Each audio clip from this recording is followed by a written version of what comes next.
two are through. It's 100% hockey with Millard and Shannon. And both number one seeds sweep their way into the second round, John. I don't think we should be surprised that they won, but it was pretty impressive that they both swept. I did think that Ottawa would certainly give them much more of a battle, but the Senators could not score. Whether it Carolina be never trailed.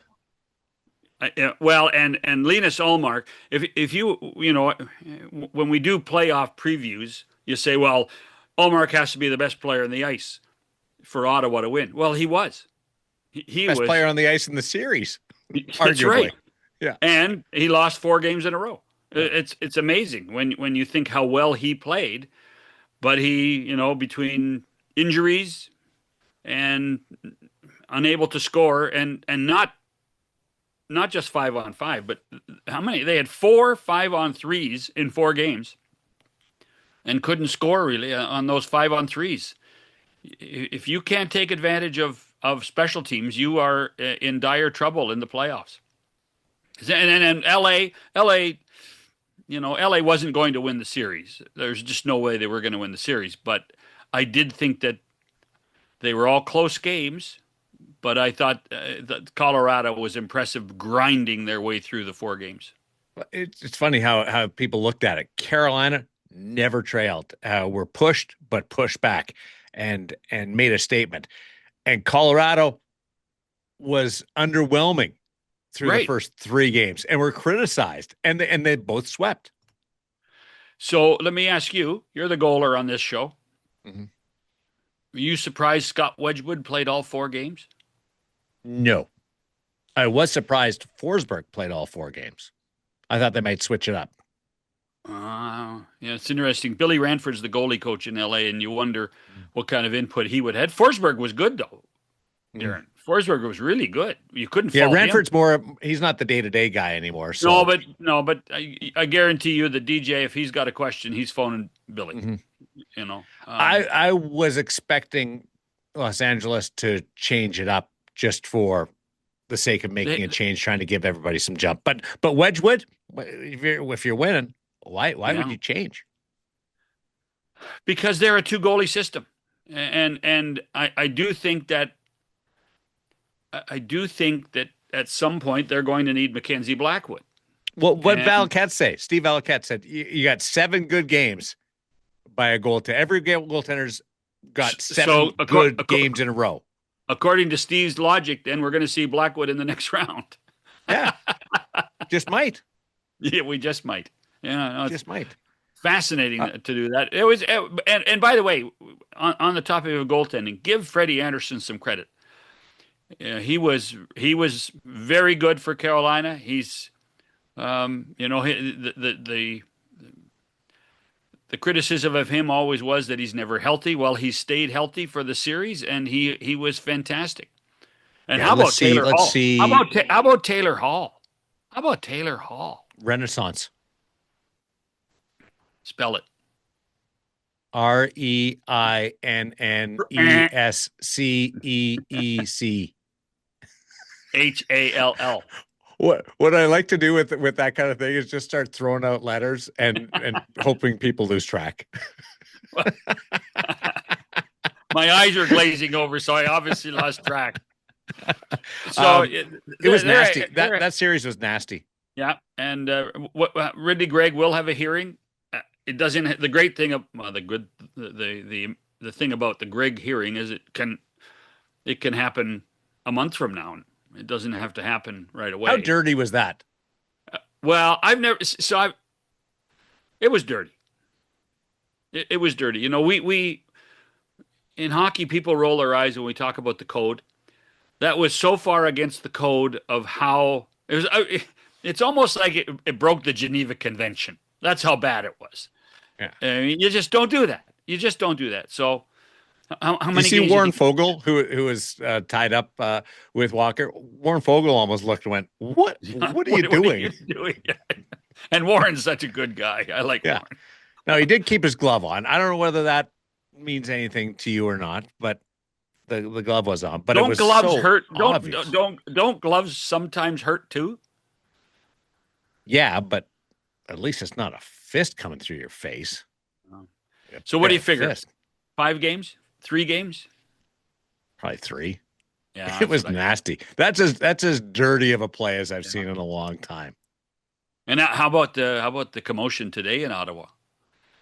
Yeah, Brady Kachuk not at but garbage there's a bag. reason. He and his wife Emma welcomed a new child. But there No, was but like all the video of Brady leaving the ice after the handshakes and last, seemingly look around. Like there's yeah, a feeling here.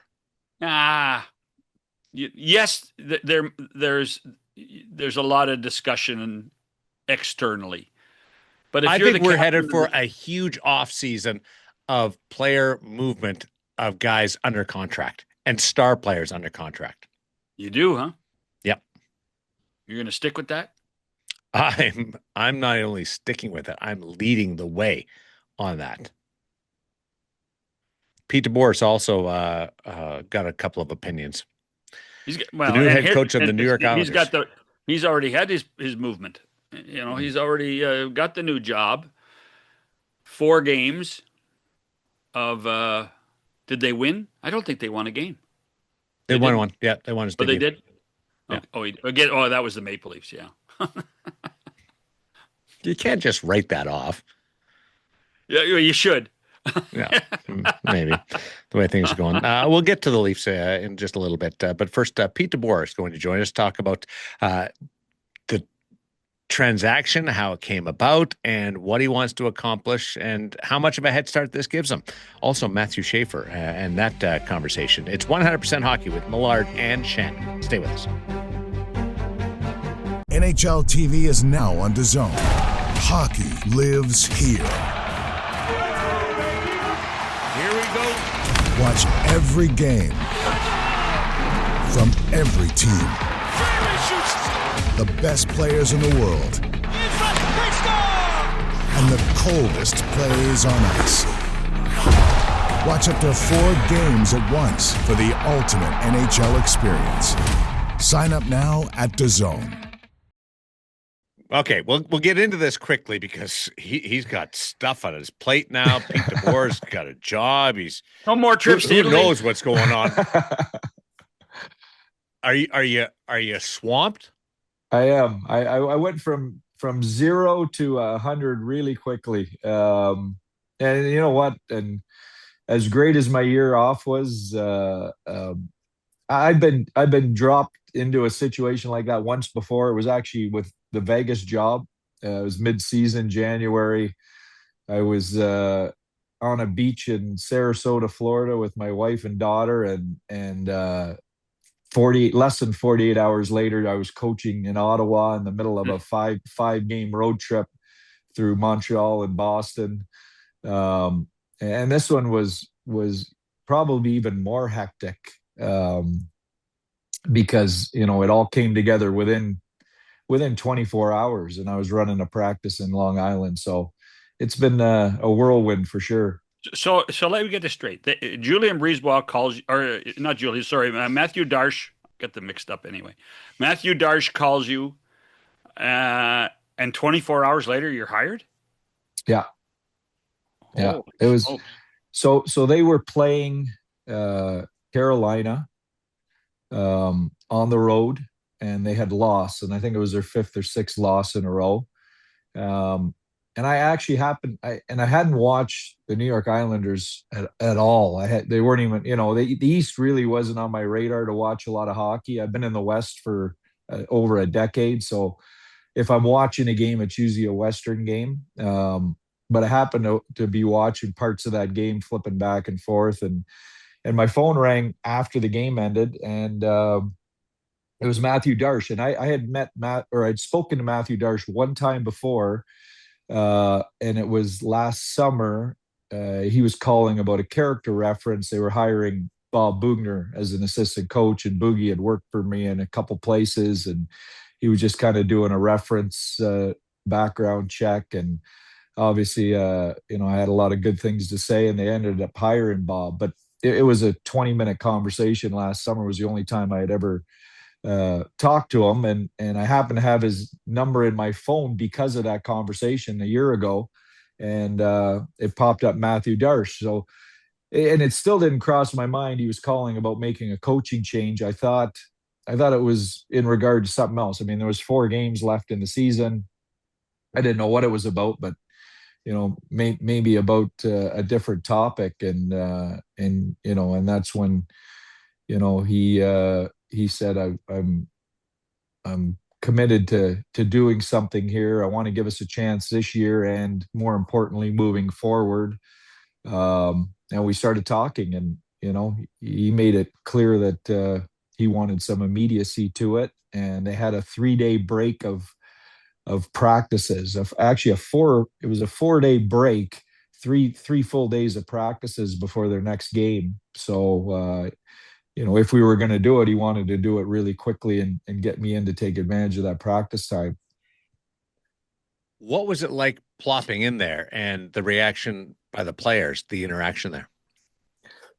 Well, I can tell you, it was easier walking into that dressing room with those guys than it was as the former San Jose Sharks coach walking into the Vegas dressing room after the Joe Pavelski 5-minute major, and us coming back and beating them in the playoffs, and Turk and I kind of going at it in the news. So that was a lot easier dressing room to walk into at this point. But anytime something like that happens, the players, there is a little bit of a shock to them. I mean, they're kind of you get a little bit of that deer in the headlights. What do we, what's going on, and what are we dealing with, especially with the timing of this, because it so rarely happens at that point in the year. But I had some familiar faces in that dressing room. I had Bo Horvat at the Olympics. I had Schenner on some world championship teams in the past. So, there was some familiar guys. Having Bob Bugner there, who I'd worked with in 2 spots that they had retained as an assistant, gave me some familiarity. And funny, but when I walked in the building, I realized how many people I knew from my first stint in New Jersey 15 years ago, because Lou Lamoriello, and Lou's known for all that loyalty. He had brought all those people from those New Jersey days to the island, including Steve Pellegrini, the assistant general manager, trainers, video coaches. I mean, it was like an old high school reunion when I walked in there from my Jersey days. What would be advantage of having somebody like Bo, who was familiar with you from Italy, in that room? How much easier did that make it? Oh, I think that gives you some instant credibility with the group when that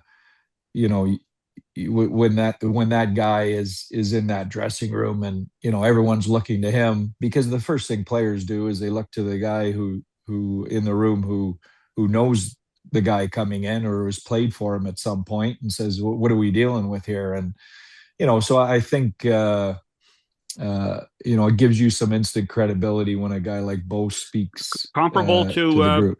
Comparable to Pavelski in Dallas?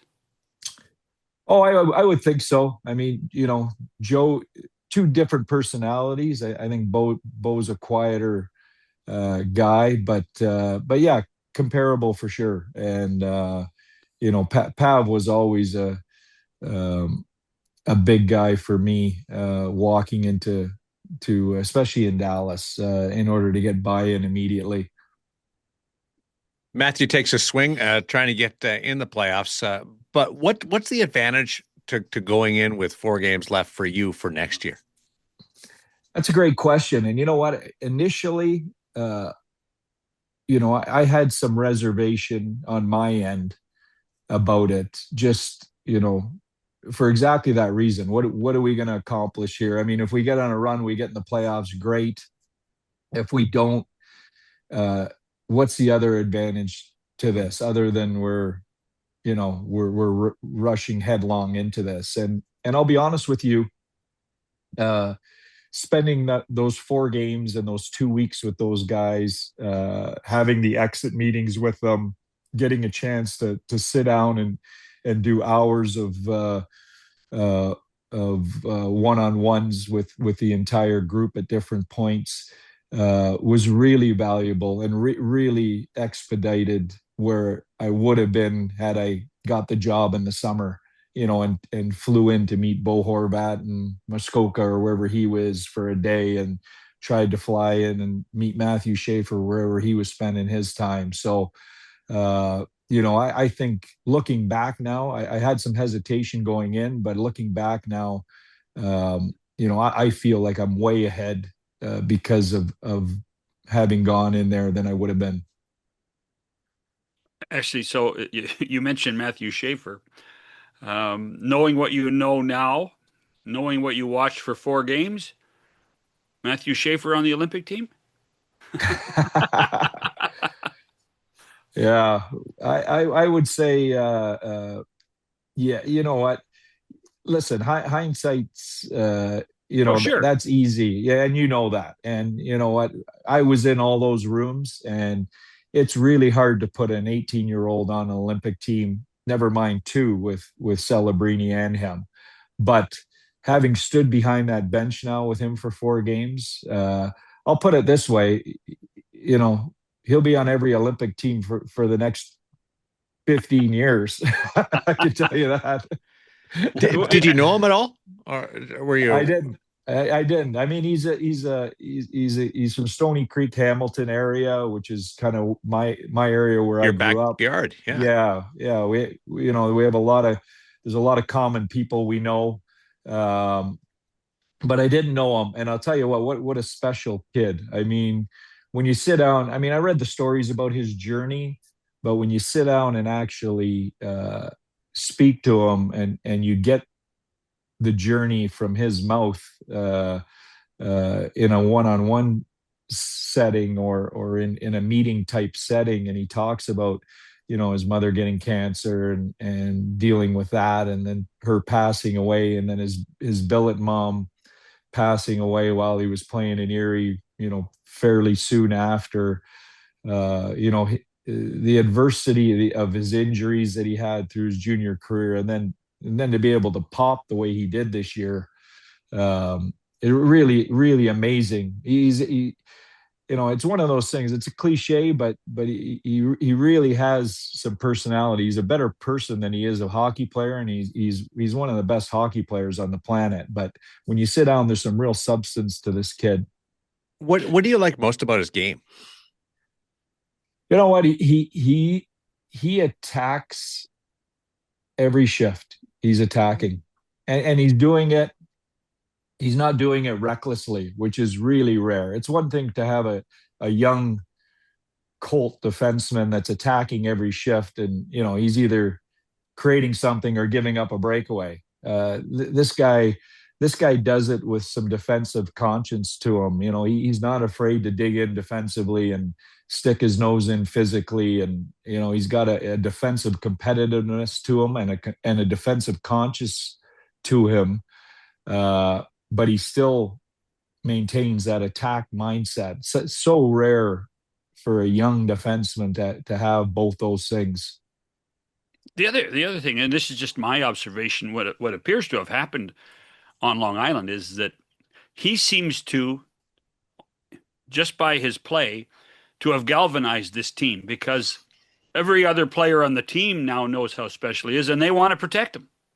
Yeah, absolutely. It's really similar to what's happened in San Jose with Celebrini. I haven't seen two young players step into the league and really turn around a franchise, like those two guys have as early as they have. And it's not just their play. You're right, John. It's the group around them have recognized how special they are, and are pushing that agenda now and getting excited about that agenda now because of their presence. You talked about the exit meetings. You've done exit meetings with teams before when you've had players for more than 1 year, let alone just 4 games. In these exit meetings, would you have done a little more listening than talking because it's Yeah, just a limited period of time? absolutely.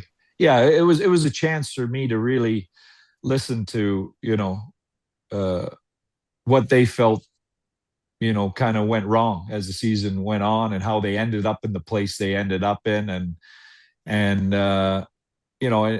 my part was just more on, where do we go from here, and the plan going forward, starting in training camp next year. But it was a lot of listening, and listen, coaching is a tough job, and Patty Waugh did a great job there. That team won a lot of games over the last couple of years, and overachieved in a lot of people's eyes at different points. There was a lot of good stuff that went on there too. I think I'm excited about keeping some of that good stuff. I'm excited about some of the things I think we can do differently and bring to the table to kind of move the group forward. But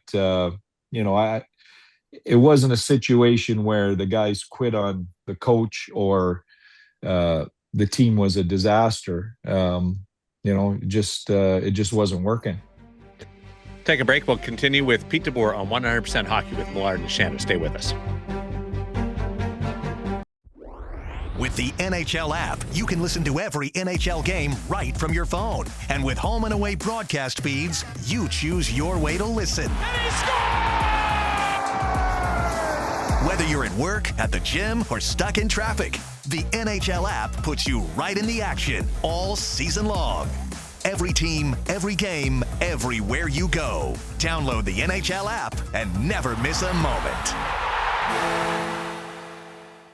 You saw a small sample size, but you've been around long enough. Is there a difference between the East and the West right now, style-wise?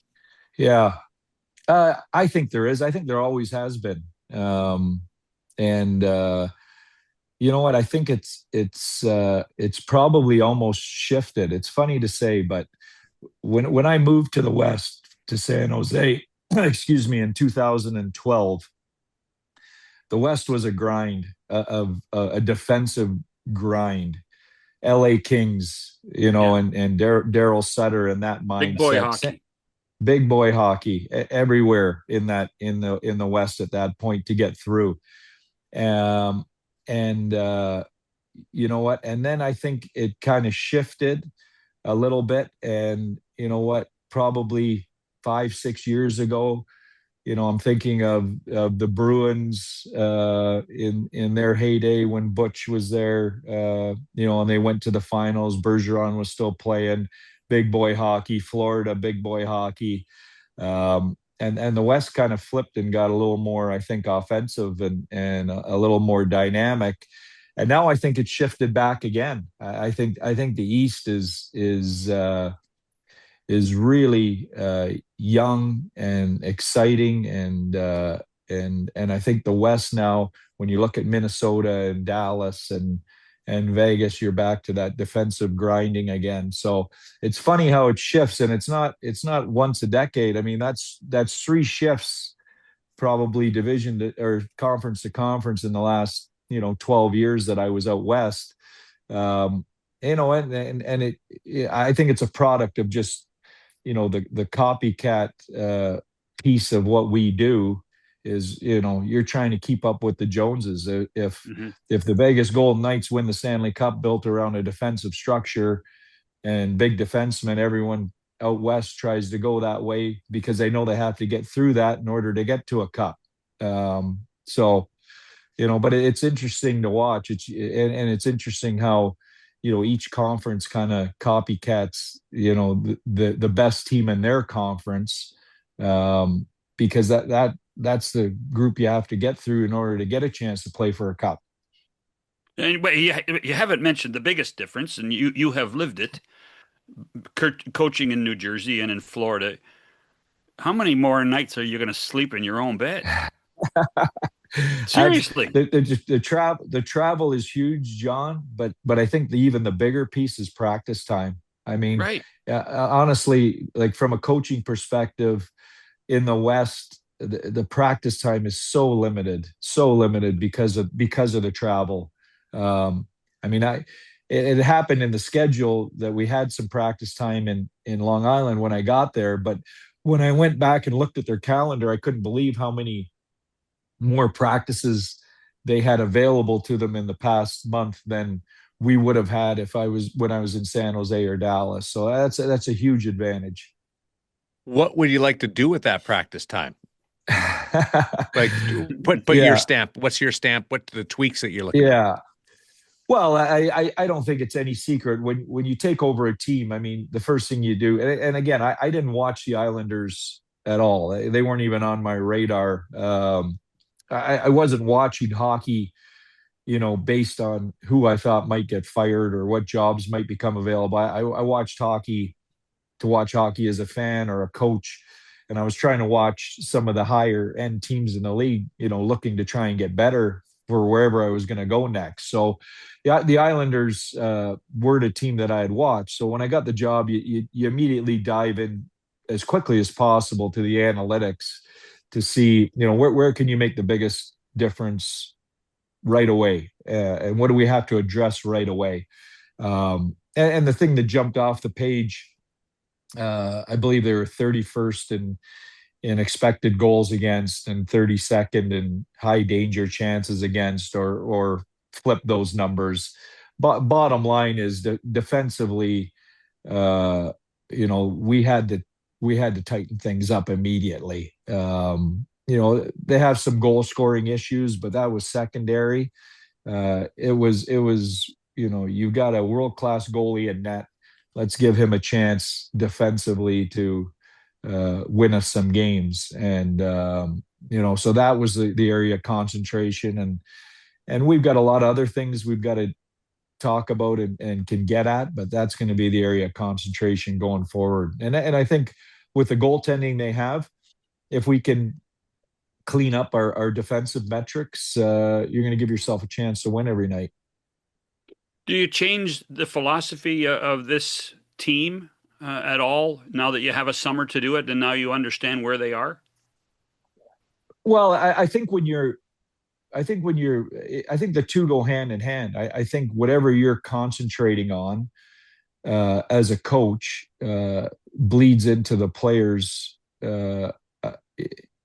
identity of how they want to play. I mean, that's what you want. As a coach coming in, you want your fingerprints on that team, in the identity you think they're going to play with. So for me, we're not going to become the best defensive team in the league. We're not going to sit back. We have Matthew Schaefer. We have some offensive players, but I think as a group, we want to have an identity that we're going to be hard to play against defensively. We've got the best goaltender in the world, and we also have, one of, if not in the conversation, the best defenseman in the world, at least going forward.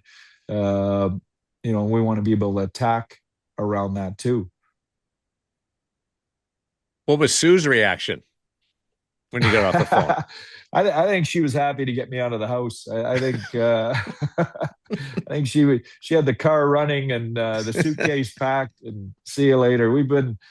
It was the first winter in 30 years that we've actually spent that much time together, and it was great. I said during the winter, I think maybe on a conversation with you guys or one of the other shows I did, that I really felt I was where I was meant to be this year for a bunch of reasons. I think I mentioned, the Olympics and my parents' health. My son's a senior at college. I got to see him play. So I really believe everything happened for a reason. I also think, I'm meant to be back working again now, and for a lot of reasons, including the health of my marriage. So Do you have to change any of your summer plans? Because now you got this Oh job? my God, yeah, absolutely. Yeah. I mean, I'm getting on a plane tomorrow to fly back to New York for pro scouting meetings, and then I've got to go in for the draft and development camp. we've got to fly in and find a place to lease. We've got to Sue on her end's got to get a move together. Our stuff's in a storage unit in Dallas, get it to New York and cars. So, I mean, it upends, a lot of things. Daren will drive one of your cars across the country. I'm not doing that. I'm not doing that. I'm curious. You're a lifer. You're a coaching lifer. Yeah. And we talk about these cycles all the time, and you get let go, and then over time your stock builds up again. How do you manage that psychologically? I mean, you have to have a pretty damn strong constitution to be able to deal with this on a 3, 4, 5 year basis every time. I can't imagine the amount of change. Yeah. It's not easy. I think you have to have a confidence in what you do. You have to block out the noise because there's always a lot of noise on the outside. And I'll be honest with you, John, and I've said this before too, the effect is much more on your family than it is on you. And that's always the hardest part, when you get fired, or leading up to getting fired, all the stuff being said about you, and so that's a lot easier for us to block out as head coaches, because we know it comes with the job, and we know a lot of time there's no factual basis to a lot of that stuff. But your family, it's really hard for them to block that out, especially kids, because they're around it. It's impossible to get away from sometimes. So that's who you feel for, though. Those are the real heroes behind the scenes and what we do. And it isn't easy. I think from my end, I think in order to sleep at night as a head coach, I think, and to survive in the league for, by the end of this contract, it'll be over 20 years for me. I think you have to believe in what you do, and you have to trust your gut, and you have to approach every situation with the experiences you've had, but not compromising your beliefs. And if that costs you your job, then that costs you your job. And usually people out there will recognize that, and you'll get another opportunity. I think that's what's happened for me over the years. Have you ever walked away and said to someone, you know what, I might be done? Yeah. This is really hard. I'm not, and that whole concept you talk about, that 2 weeks before, the dead man walking syndrome, is awful. It's the worst. We've all been through it. Yeah. I think we all go through that as coaches. I mean, I talked to Paul Maurice probably 2 weeks ago, and we kind of revisited when he was in Winnipeg, and he walked away, and he said it, at that point he was done. He really was. He thought it was the end of the road. He was just, physically, mentally exhausted. Why do I want to sign up to do this again? And then the Florida opportunity came along. He had some time off to reflect, and then the Florida opportunity came along, and then he wins 2 cups in a row. That's how quickly it changes. So, but for sure, I think any coach would be lying, especially veteran coaches, that you're not doing it to feed your family anymore. You're doing it because you love what you do. So I think anybody in that position at some point goes, do I really want to sign up for all that again? Because the good is great, but there's a lot of bad parts to it too that you deal with, probably a lot more than the good. Did you ever talk to Patrick Waugh after the fact? I did. I called Patrick, within 48 hours after I got to Long Island. I wanted to talk to him. and he was very respectful and insightful. And I wasn't calling him. I was calling him as a coach to coach, just to say, hey, listen, I've been there. I've been there lots of times. Um, you know, I want you to know I'm not coming in here and going to change a lot of stuff, and I am going to recognize the good things that you guys did as a staff and how hard you worked here, because I know that for a fact. A lot of times that doesn't happen when a coach takes over. A lot of times you just get the flip side of that, everything he did wrong. All the things that he dropped the ball on or didn't pay attention to or lost the players, or that's usually the focus. And that really drives me nuts, because I know the places I've left, and I know for sure with Patrick and the guys I've replaced. I think there's not enough acknowledgement for how hard those guys worked to the end. And the groundwork they laid prior to you getting there, and I wanted to make sure that I acknowledged that with him. Is the new coach contacting the old coach sort of a new trend in the last few years? Or you know what? I don't know. I just feel like I've heard about it more. Yeah, maybe you hear about it more. I think honestly, I think the business has become so tough. The tenures have become so short. The leash is so short. The turnover so great. I think it's galvanized our group as coaches. That I think there's more an awareness to take care of each other a little bit because of how hard it is now. I hope that's the case. Do you know much about Long Island? I lived and coached in Jersey for 5 years, so it's spent quite a bit of time there. Either obviously playing the Islanders in the division, but also going through there with minor hockey. My kids played. Okay.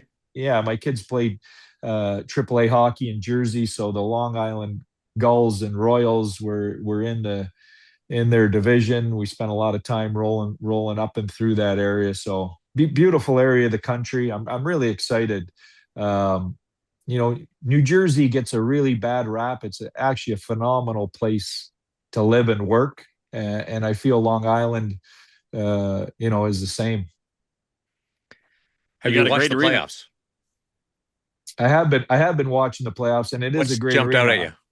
I'm going to start with John first on the arena, because I'll tell you what, Lou Lamoriello's fingerprints are all over that arena and practice rink, and maybe the two best working facilities that I've been in as an NHL head coach. Phenomenal facilities for players and coaches to work in both environments, which shouldn't surprise me, having worked for Lou before.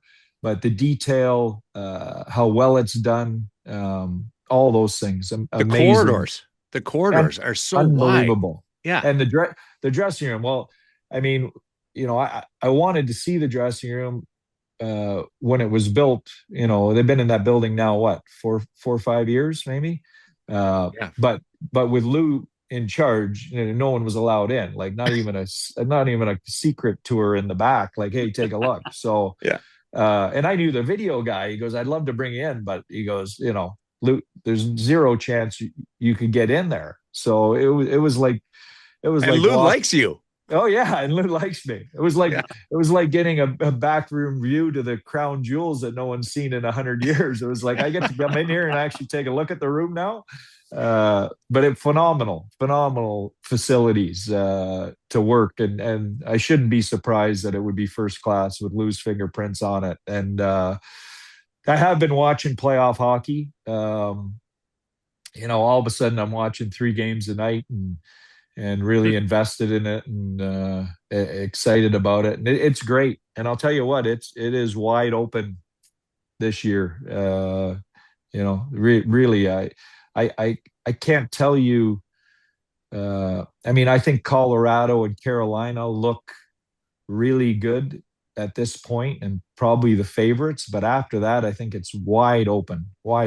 And as we all know, an injury at the wrong time to the wrong guy, some puck luck, some overtime games that go the wrong way. I mean, that can change really quickly. Are we seeing a shift in philosophy of offense of quality versus quantity when it comes to shots? I'll tell you what, I don't think there's anybody in a coach's room going, don't shoot the puck. I think there's a couple things to that, John. I think tracking data has brought shot totals down.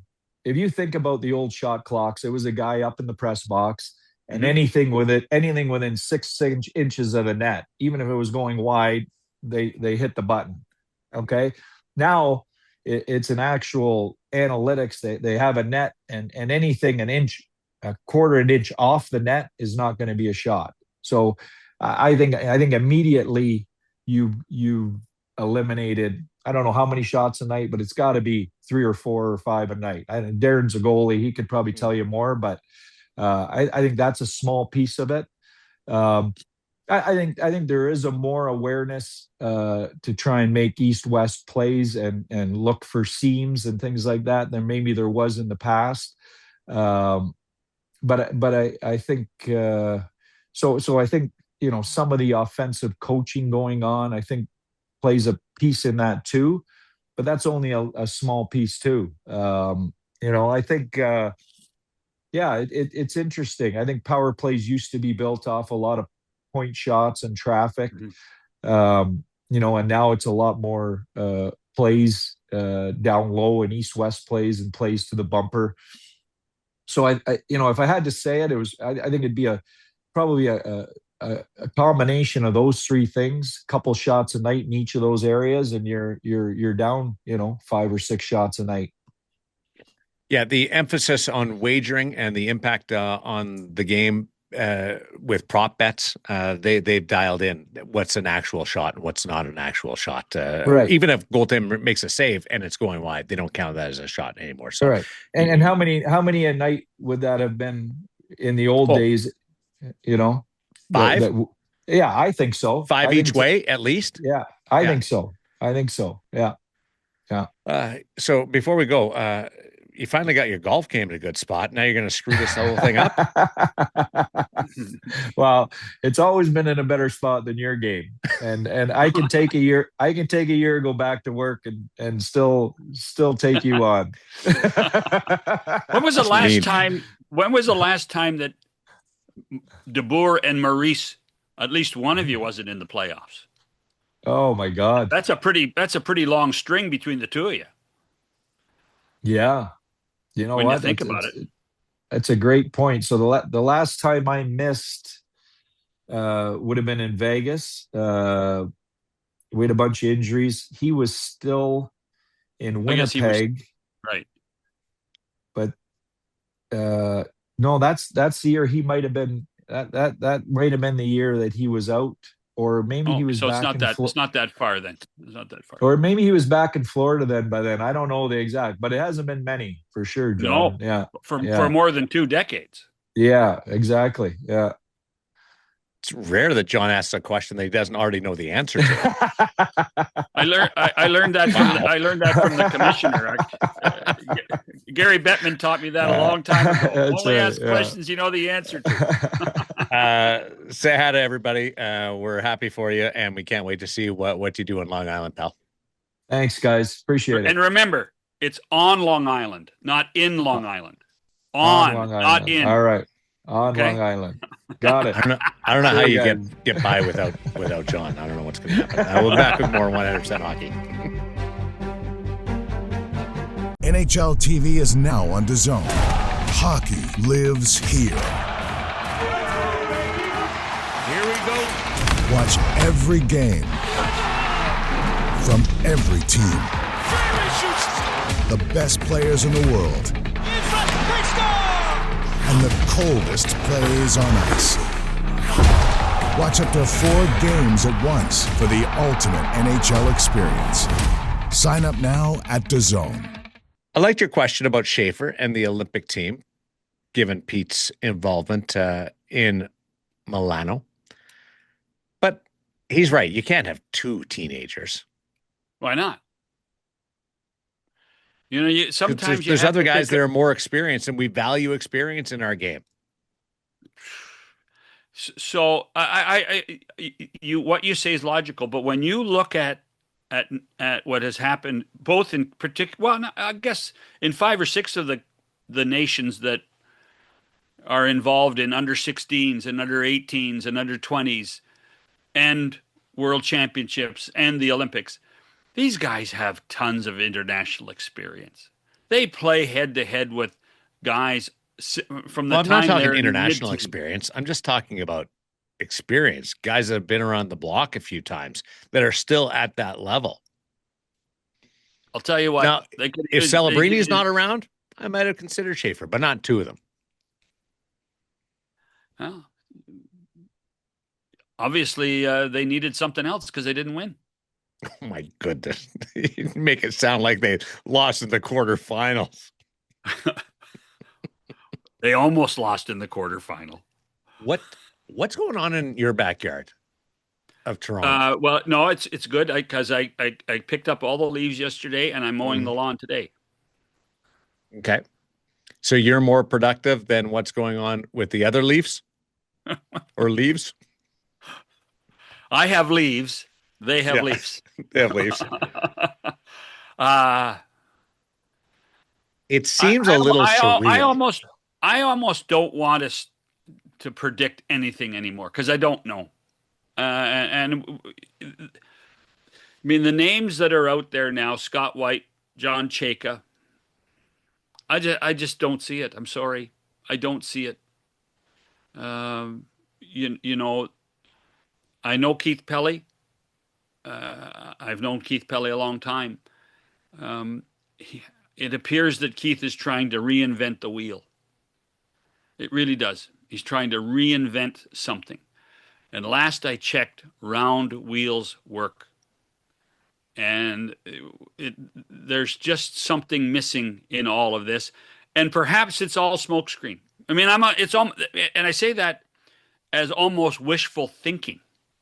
Almost wishful thinking that there's something going on in Toronto that we don't know about, that no one knows about, that they've done a good job keeping it secret. Those are hard. It's hard to understand what they're trying to do now. It really is. It's an odd strategy given what they're being painted as right now. If they do have something in their back pocket. Right. Agreed. But perhaps we just don't know. Perhaps we have everyone on the outside. Perhaps we don't have a clue what the plan is. Do you think the reaction from media and fans will have an impact on what they eventually do? Or could it change the mind of the higher-ups, Pelly and company? No, I don't.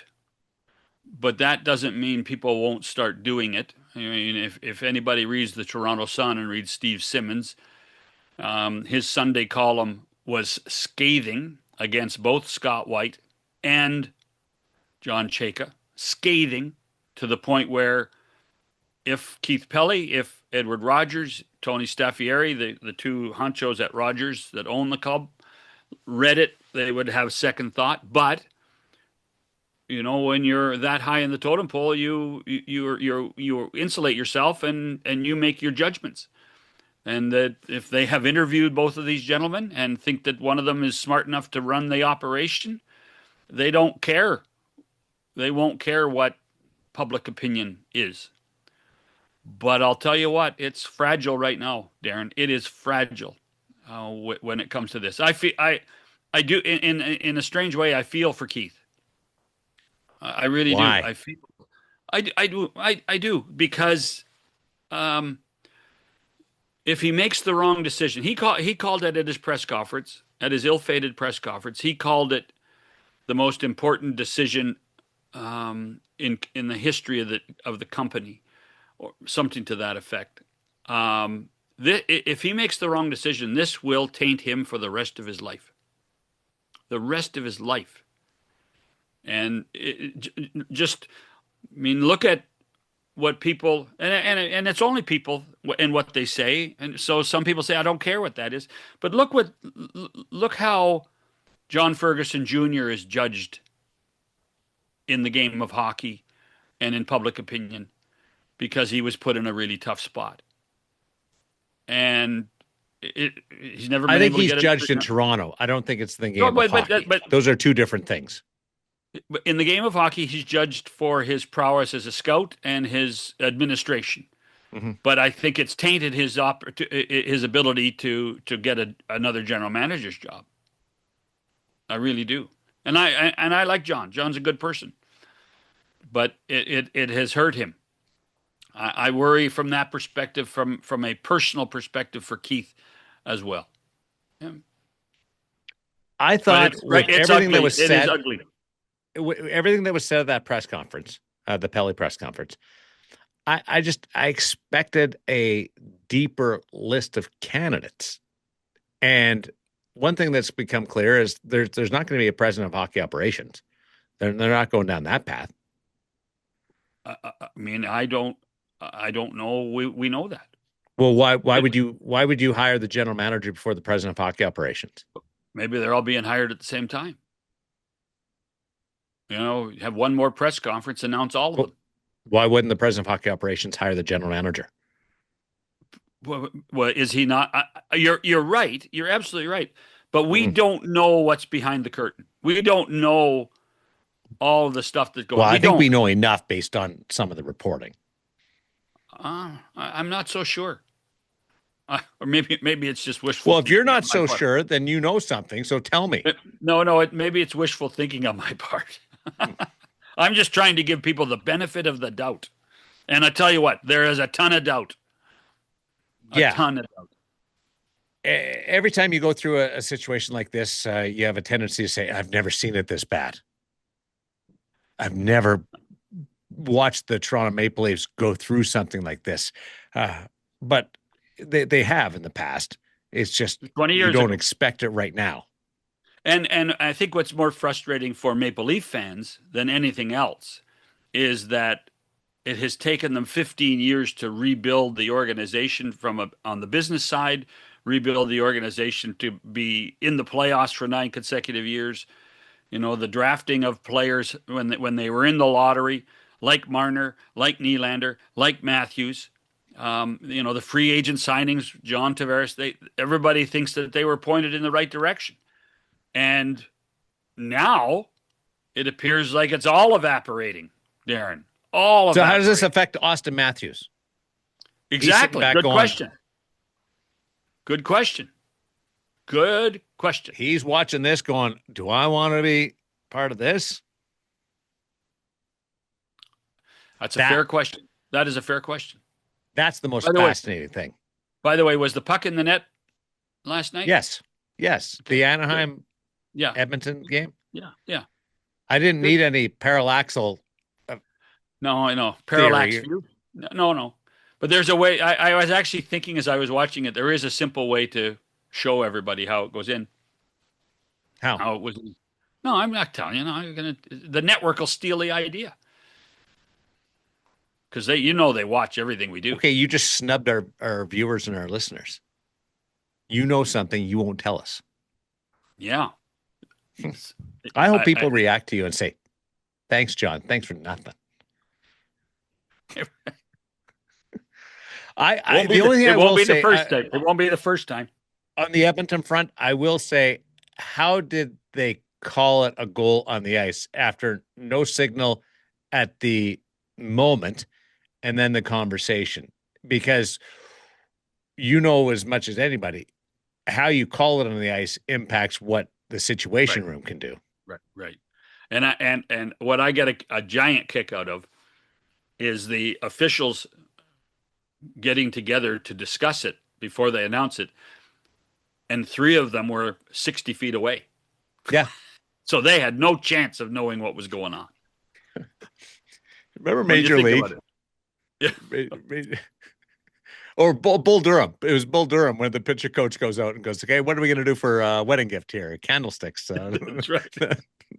They were talking about, got to get my baseball movies right. Well, maybe that they was were fun just today trying with to say, Pete. maybe they were just saying if we hurry up, we can get the red eye. By the way, as of Tuesday, all the awards finalists start to come out. The finalists, right? Yeah, just and are they doing an list. award show? I don't know.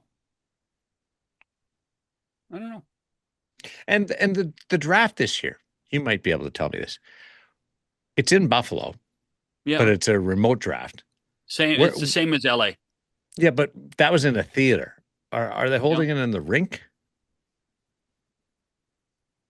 Because you don't need all that space because you don't need the floor with all the teams. So maybe they're going to do it. Maybe they're going to do it in the small arena. Yeah, that's what I was wondering. Like, do they dress something up like that? Yeah. The problem is the Bisons are playing. I was hoping the Bisons would be playing so I could go to a game or two. You checked the schedule already? Yeah. One of the first things I did. The Jays are playing. You could come up. I'll get you a ticket to the Jays. Yeah, Jays are playing the Mets right after that. Hey, that means my pal I've done Johnny some research. Gibbons. My pal John Gibbons will be here. That's good. We'll talk to everybody next time. Thumbs up. And make sure you let John know, hey, he's holding out on us. Maybe we can break him down with your help, the listeners and the subscribers to 100% Hockey. We're coming for you, buddy. Talk to you next time. Lonely at the top.